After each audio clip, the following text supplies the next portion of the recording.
യുവതിയുമായുള്ള സൗഹൃദവും ബന്ധവും രാഹുൽ മാങ്കൂട്ടത്തിലോ MLAയുമായി അടുത്ത കേന്ദ്രങ്ങളോ നിഷേധിക്കുന്നില്ല. എന്നാൽ ബലാത്സംഗമെന്ന ആക്ഷേപത്തെ അവർ പരിപൂർണമായി തള്ളുകയാണ്.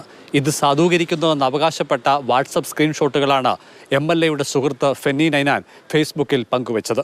2024 ഏപ്രിൽ 8 ബലാത്സംഗം ചെയ്തുവെന്നാണ് യുവതിയുടെ മൊഴി. എന്നാൽ 3 മാസങ്ങൾക്ക് മുൻപ് ഒക്ടോബറിൽ രാഹുലിനെ സ്വകാര്യമായി കാണണമെന്നാവശ്യപ്പെട്ട് യുവതി വാട്സപ്പ് സന്ദേശം അയച്ചു. MLA ഓഫീസിലെത്താൻ നിർദ്ദേശിച്ചു. എന്നാൽ ഫ്ളാറ്റിലെത്താനാണ് അവർ താൽപ്പര്യപ്പെട്ടത്. പിന്നീട് 3-4 മണിക്കൂർ ഡ്രൈവിന് പോകാമെന്ന് താൽപ്പര്യം അറിയിച്ചു.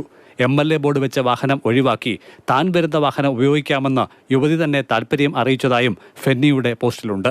എന്നാൽ പരസ്യ പ്രതികരണത്തിന് ഫെന്നി തയ്യാറായതുമില്ല. ഇതിനിടെ പരാതിക്കാരിയുടെ രഹസ്യമൊഴി രേഖപ്പെടുത്താൻ SIT ക്രമീകരണം ഏർപ്പെടുത്തി.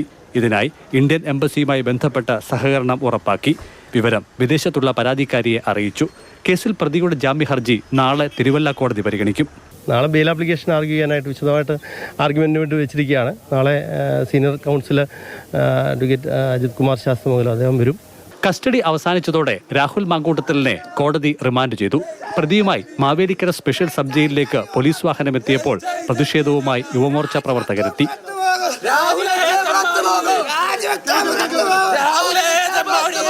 വിവിധ ബ്യൂറോകൾക്കൊപ്പം CK അഭിലാൽ, മാതൃഭൂമി ന്യൂസ്, പത്തനംതിട്ട.